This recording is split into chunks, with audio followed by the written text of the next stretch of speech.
So am I audible?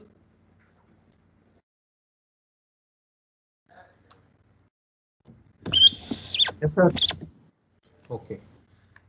So we have been discussing VI editor, and I told you that you can do practice with some of the commands of VI editor, and for that purpose, yesterday only I have shared one VI cheat sheet where all the commands are summarized. So I request you to please make use of that sheet and do practice of VI editor. And moreover, yesterday I was just discussing how can we ignore the case. So for that purpose, I told you that we can go to last line mode, and we can go to last line mode by just pressing escape and colon sign. So then you will get your colon at the bottom of the screen, and there you can type set IC, that is ignore case. So it was correct yesterday only, it was correctly behaving, but unfortunately I was unable to see because I left that cursor on the word itself where I was which I was searching basically. So because of that only I was unable to make the distinction. So you need to write set IC to set the ignore case option, and after that whenever you are searching any pattern, I mean when you write slash and then you are searching some pattern, so that pattern will be searched irrespective to its case, whether it is written in capital or it is written in small. And if you wish to once again activate the case sensitivity in the pattern matching or pattern searching, so that you can do by just writing set no IC. That means no ignore case. That means we are making it back to case sensitive. So that kind of options you can set, and similarly set number and set no number. So lots many options are there which you can execute in last line mode. Primarily we are making use of that last line mode by just saving the file, and for that purpose we are having the command like W just to save the file, WQ save and exit, and counterpart of WQ is X also. And suppose you have made some changes in the file, and then you realize that these changes are not adequate and you don't want to wish you don't want to make them permanent on the disk, okay, under that file name.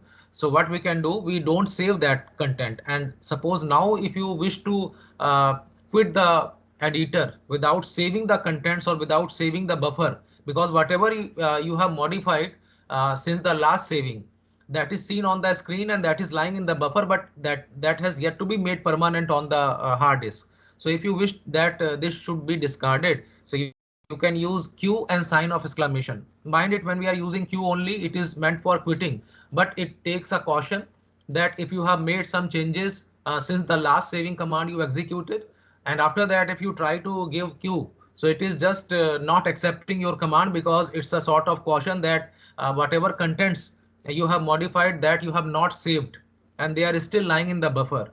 But if you are willing not to save those contents and forcefully you want to quit the editor without saving the contents, so that you can do by just using Q and sign of exclamation.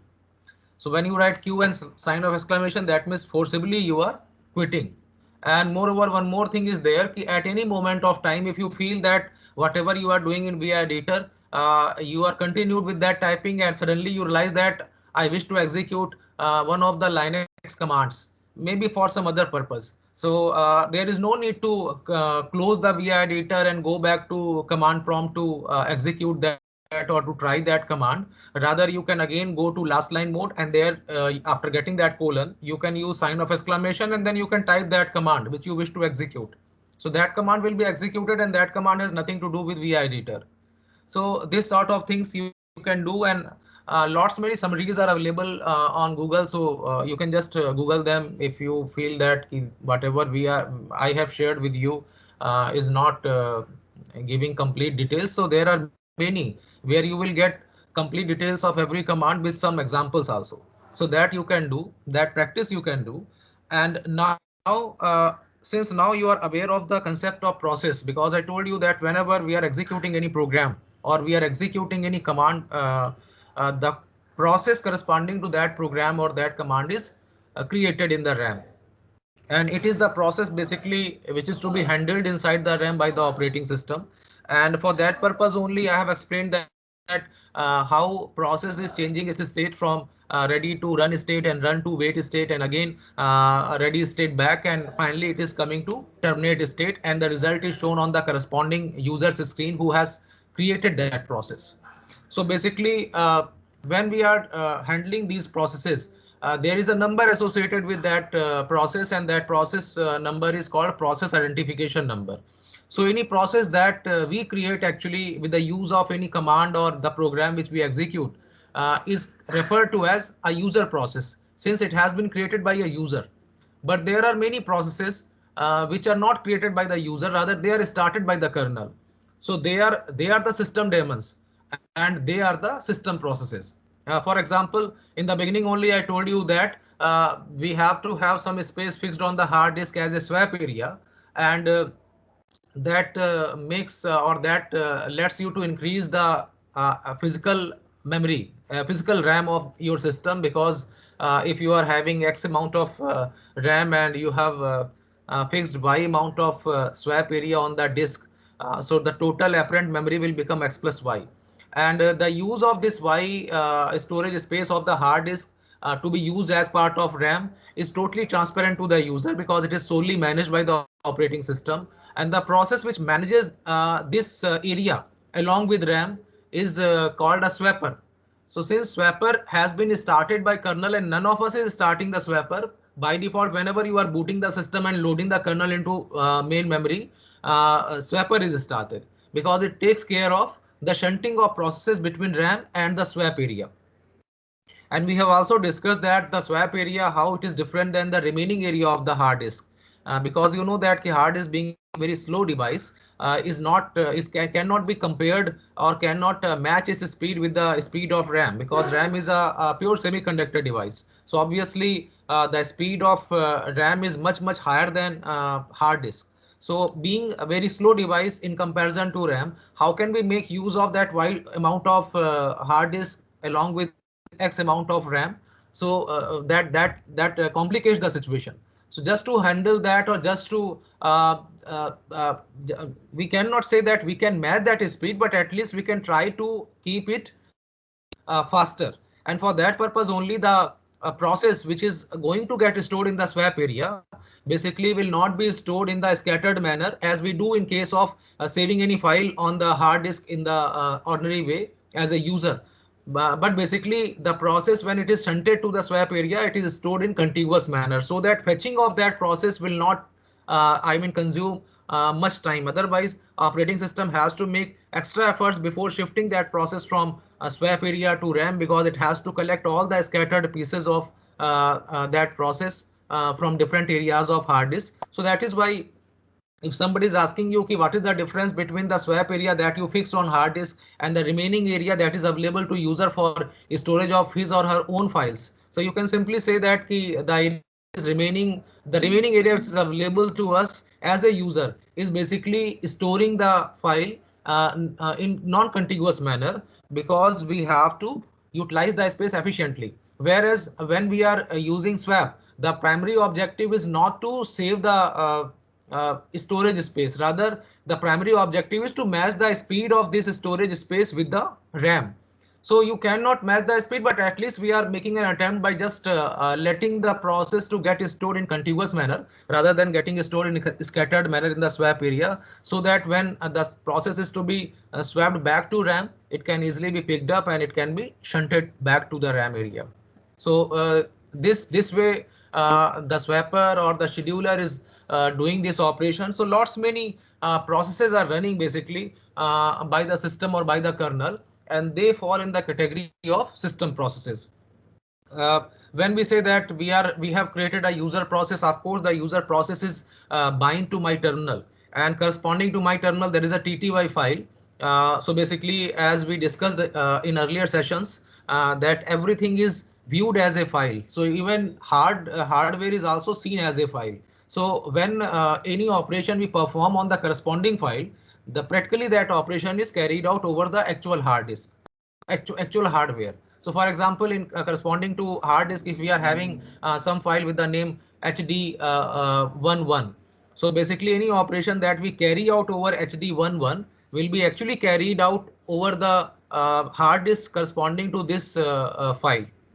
So basically, corresponding to everything, we are having a file. So similarly for hardware also, for every hardware, we are having a corresponding file. So the file corresponding to my terminal is basically a TTY file. So when we create any process, the process has binding with that TTY file. That is why it is happening that when process goes to terminate state, the result is sent to the TTY file which corresponds to this process, which is bound to this process. So that's why we are getting the result back to our screen. So this way we can say that we are having files, we are having processes, we are having programs interchangeably. Many times it is happening that when I say that we are having a process life cycle, I might say that these are the programs which are forming a ready queue, but you understand that whenever we are using such terminologies, basically we mean to say that these are the processes. So more about this we learn later on, but you understand that whenever we are executing any program, the program has to be executed where it has to be finally executed over the computer hardware. And no program or nothing has the direct access over computer hardware. You know that when we have seen the layered structure of operating system, there we saw that above hardware we are having kernel, and above kernel we are having shell. So basically what is happening when we submit any command to shell, the shell is responsible for calling the or requesting the kernel to execute certain number of machine language routines. So basically, behind execution of any command, there may be a number of system routines or machine language routines which are the part of kernel. And in order to call these machine language routines, we have to use a call which is called system call. Because these machine language routines are called system routines, so that is why we say that system call is nothing but call to system routines, system functions or system routines. जैसे it is happening that we say we are having in any language, maybe in C language, we are having a function called ABC, and it has some argument that is to be supplied for its execution. So this is the calling point in the main function where we call this function, and at some place you must be having the complete definition of this ABC. So when you call this function, the control is transferred. So basically whenever we are having any function, the function may be a user defined function, or it may be a ready-made function which is the part of C library. But whenever you call any function, you basically make a call to that function at some point of main program. So similarly, this system call from programmer's point of view, it is the call to kernel routines. So the beauty of C language is that that these system calls can be made through C language programming. I mean, C is normally said to be a language of middle level, and it has the features that makes it comparable to high level as well as low level. So far, whatever features we have exploited, they are basically meant for high level, because you have been writing the program for doing some different kind of operations, but none of us is making any program which is actually interacting with the hardware or making use of kernel routines, or it is interacting with operating system in the direct way.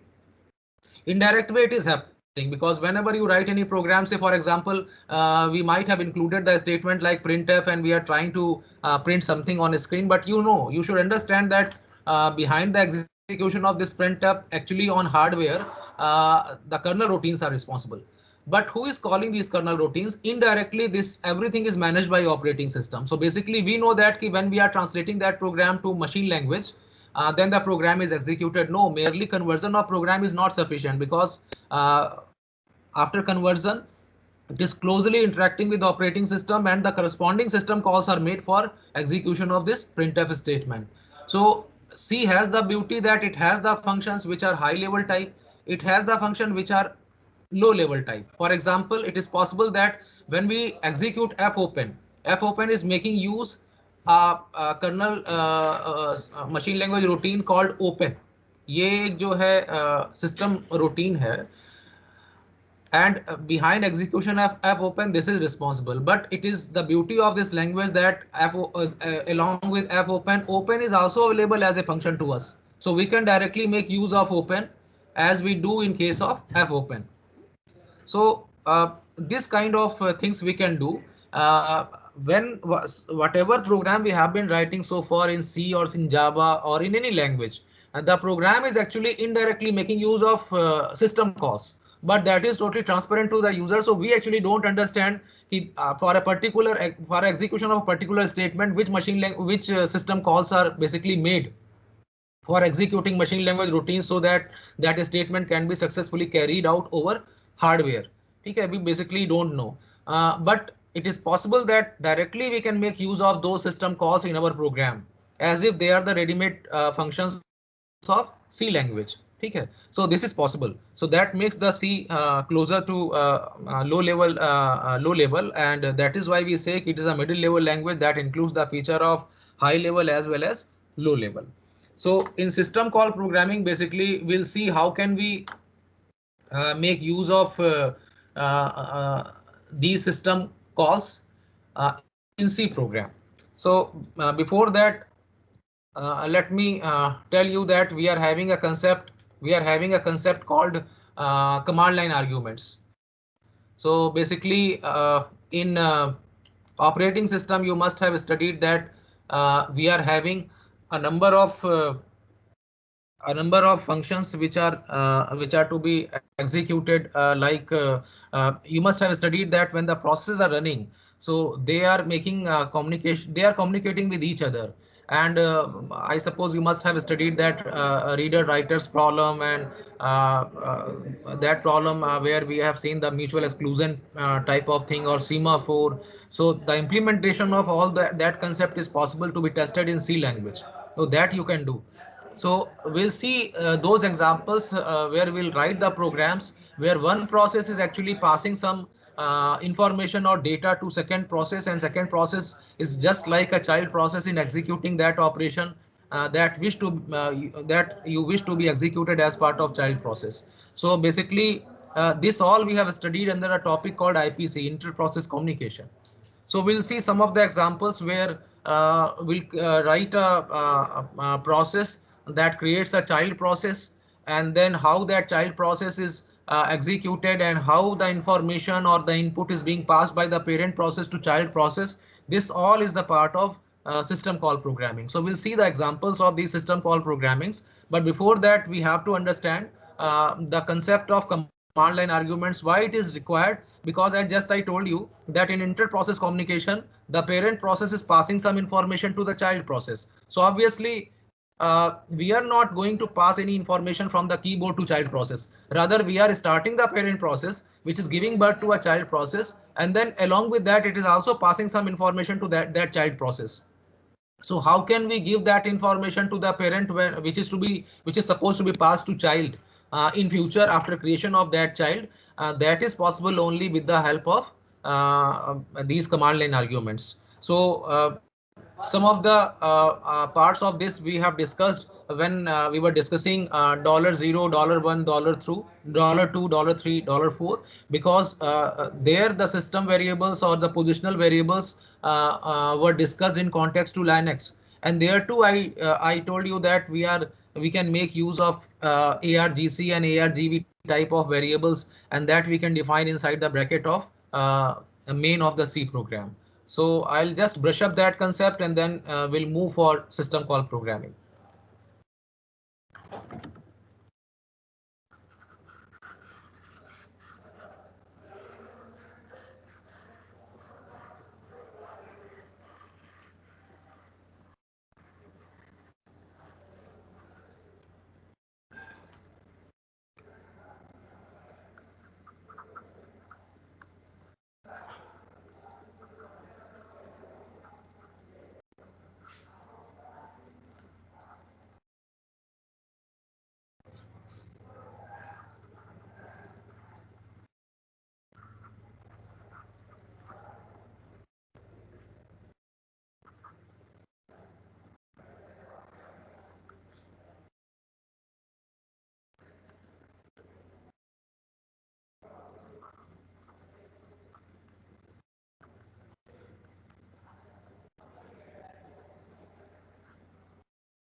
So this is one program, and here we are making use of command line arguments. You can see that in main function we have written int argc, which is the first variable, and second variable is basically uh, an array of strings, because character star means every element of that argv array is a string.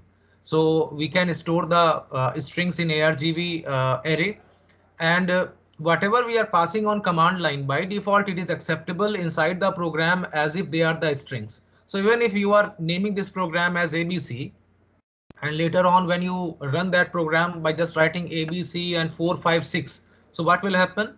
Abc 4 5 and 6, these four values, they'll be assigned to argv array. So argv 0 will become abc, argv 1 will become 4, argv 2 will become 5, and argv 3 will become 6. And all these 4 5 6, they are basically treated as strings, so they are getting stored as strings only. So they are never be treated as numerals. And if you wish that all these numbers, suppose your objective is just to add all these numbers which you are passing on command line. So what we can do basically is we have to convert these values inside the program by just making use of certain type of functions, maybe the a to I function, which is ASCII to integer function. This kind of function we can use for the conversion of these values. Okay. So we may be writing argv, and suppose here I am writing argv1. That means I am converting the 4 which has been passed from command line, and that was stored basically as a string in argv1 as a argv1 element. So that is getting converted to integer, and that integer we can hold in some variable. See, okay. So we may be including this kind of a statement in this for loop a to I, and there suppose if I am writing argv,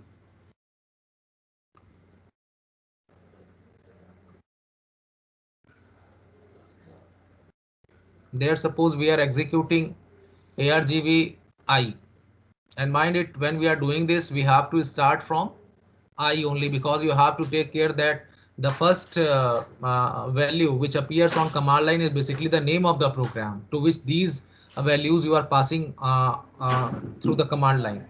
So we have to start, just say suppose if I am typing abc and then I type say 12 13 and 14. So inside the program this will become argv 0, 12 will be argv 1.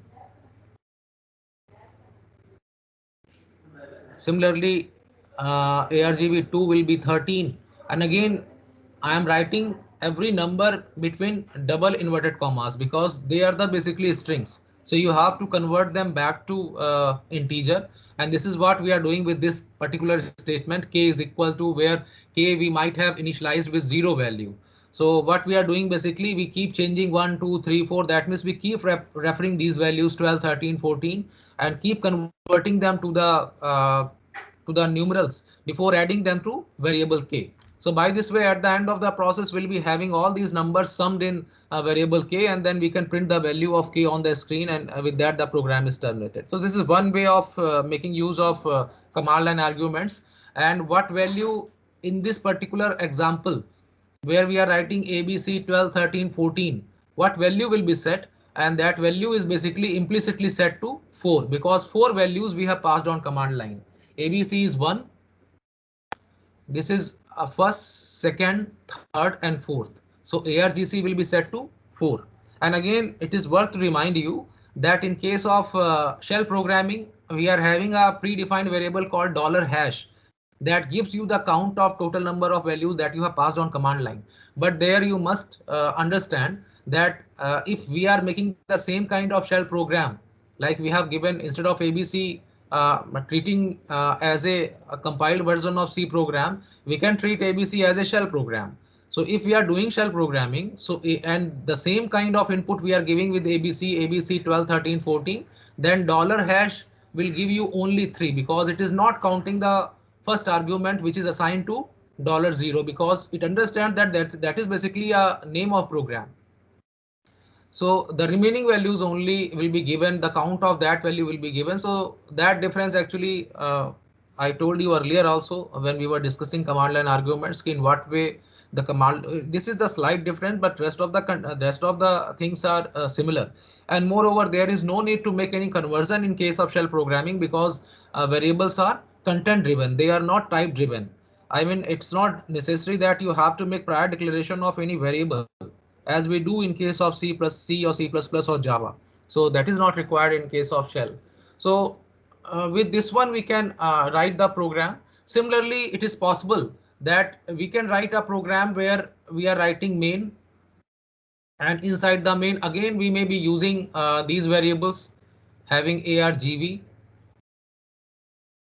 and suppose we must have used some logic in this program, and suppose we have named this program as type.c.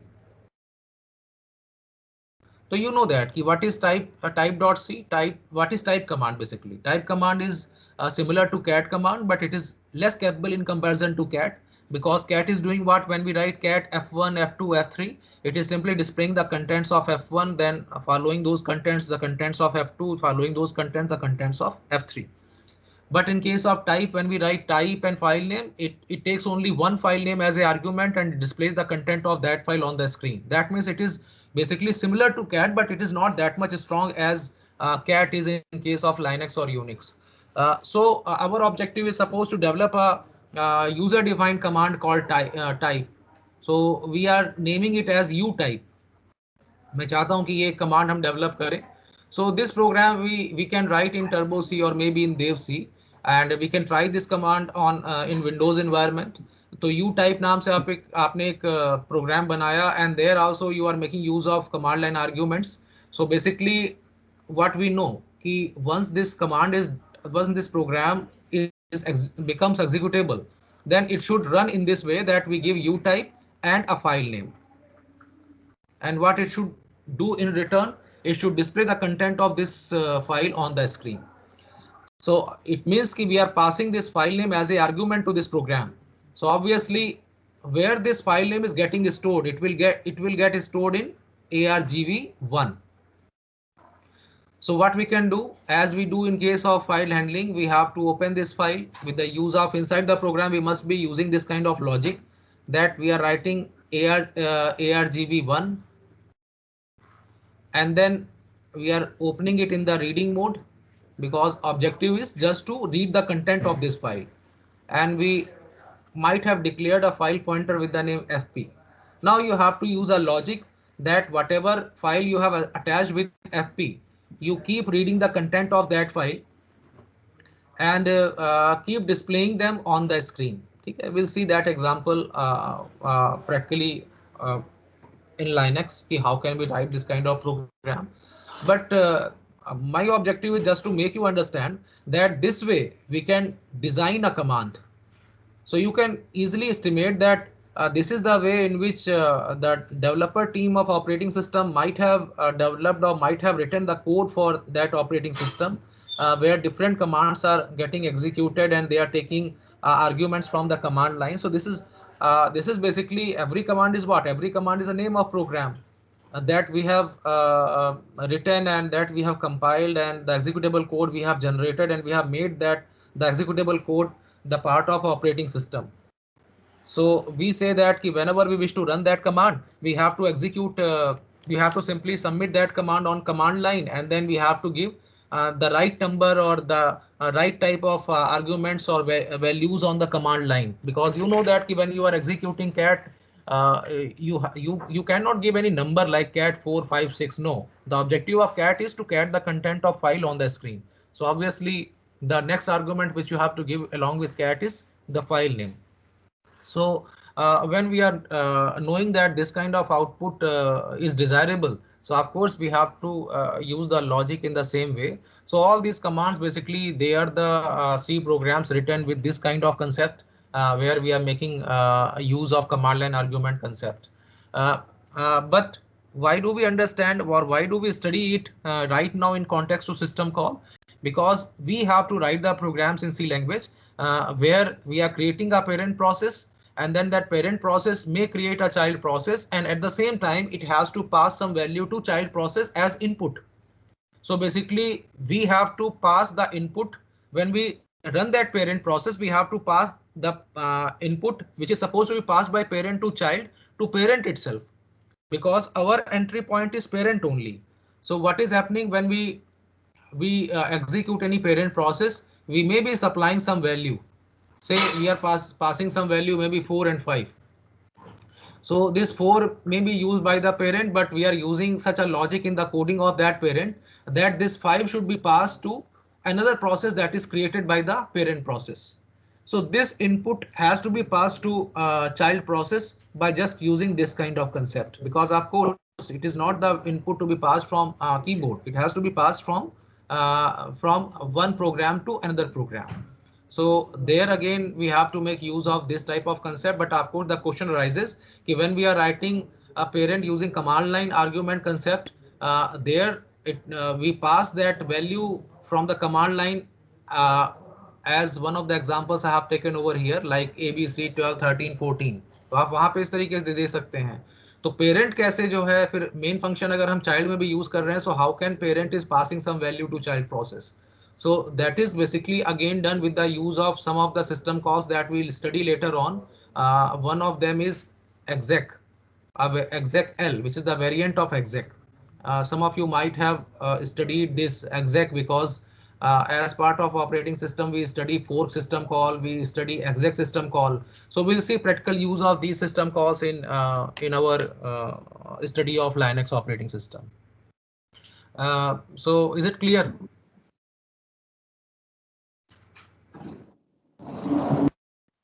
Yes, sir. Yes, sir. Are you able to write the programs based on command line arguments in C language?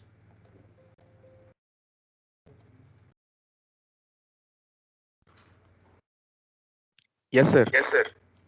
Okay.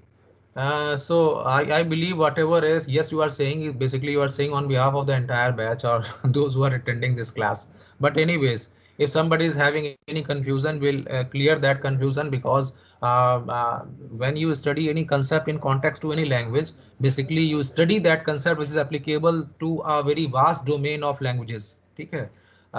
Because the same kind of concept is applicable to Java also, because in Java also when we write any program there, we declare that variable to be string type, which we are writing in the bracket of main function. So this kind of concept is applicable to many languages. I mean Java also, you know that key whatever input you are taking, unless until you make use of a specific function which takes some value and converts that to integer, because आपने उसमें पढ़ा है कि उसमें wrapping पढ़ी है, parsing पढ़ी है. तो आप जो वैल्यूज पास करते हैं उसमें डिफॉल्ट टाइप उसका स्ट्रिंग होता है, then you need to convert it to some appropriate type. So for that purpose we have studied a number of conversion functions. So all those concepts they become applicable, or they are basically those concepts which in some other variant form we study as part of C language too. So we'll see that how can we make use of these system calls, because one of the example which I quoted over here is the use of open system call. Now open is also available as a function in C language. So many kernel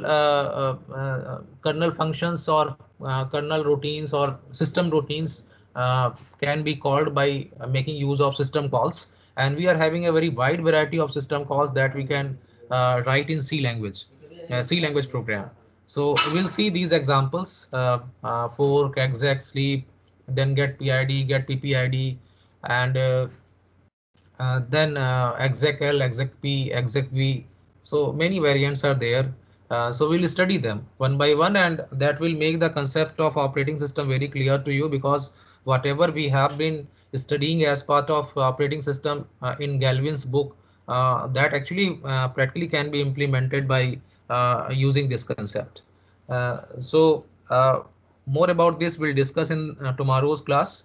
And anyone who, if he is having or she is having any problem in C language, so वो थोड़ा सा brush up कर ले इस बात को. The concept is not much difficult to understand. We'll start from the scratch when I'll show you the execution. Ki how can we make use of these command line arguments. So those who are not clear or they are having a little bit confusion in command line argument concept, they can understand it very well, and then we'll start the system call programming.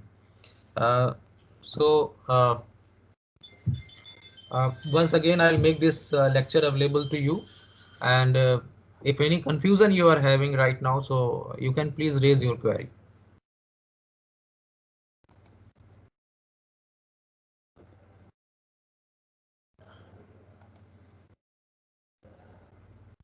Sir अगर sir हमको अगर cat हमको function cat बनाना function होगा बनाना इसमें, होगा, हाँ हाँ, तो सर जो तो सर फॉर जो लूप फॉर था